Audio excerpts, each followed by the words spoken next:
Hello friends, welcome to Audiobook Daily.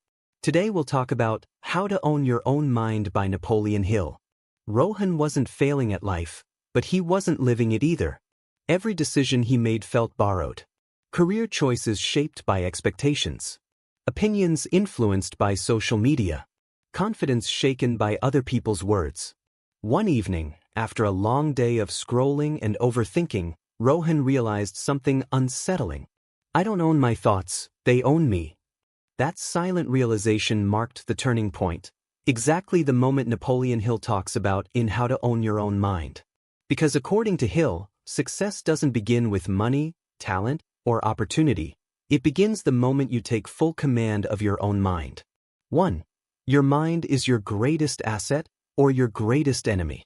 Napoleon Hill explains that most people live under mental slavery, not controlled by chains, but by fear, doubt, opinions of others, negative habits. Emotional reactions.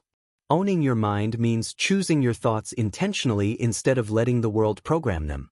Rohan noticed how often his mood changed based on news, messages, or criticism. Hill calls this lack of self-mastery and says it's the biggest barrier to success. 2. Self-mastery is the foundation of all achievement. Hill emphasizes that no one can control circumstances, but everyone can control attitude, reactions, thoughts, focus. When you own your mind, fear loses its grip, confidence strengthens, decisions become clearer, discipline replaces distraction. Self-mastery, Hill says, is not suppression, it's direction. 3. Freedom from the opinions of others. One of the most powerful teachings in the book is learning to break free from external influence.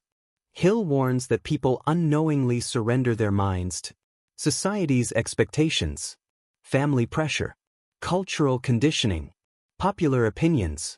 Rohan realized he had been living someone else's definition of success. Owning your mind means trusting your inner authority, even when the world disagrees. 4. The power of thought control. Hill reinforces a timeless truth. Thoughts become things. Your dominant thoughts shape your habits, your confidence, your actions, your destiny. Negative thinking isn't harmless. It quietly creates failure. Hill teaches readers to replace fear with faith, replace doubt with belief, replace worry with purpose. This isn't blind positivity, it's mental discipline. 5. Desire plus belief plus action. Just like in Think and Grow Rich, Hill explains that owning your mind requires alignment, the clear desire, unshakable belief, persistent action. Without belief, desire fades. Without action, belief dies. Rohan began setting intentional thoughts every morning, what he would focus on, what he would ignore, and how he would respond to challenges. 6. Discipline over emotion. Hill teaches that emotions, if unchecked, become tyrants. Owning your mind means responding instead of reacting, staying calm under pressure, thinking long-term instead of impulsively. Mental ownership gives you inner stability even when the world feels chaotic. 7. Faith in yourself. At its core, this book is about self-belief.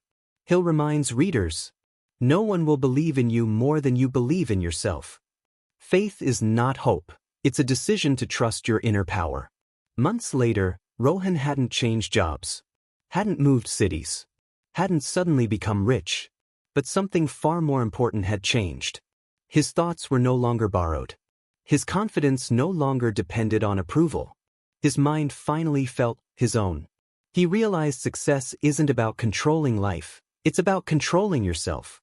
And that is the ultimate lesson of how to own your own mind. When you master your mind, the world no longer controls you. Thank you for listening. See you in next Audiobook Daily.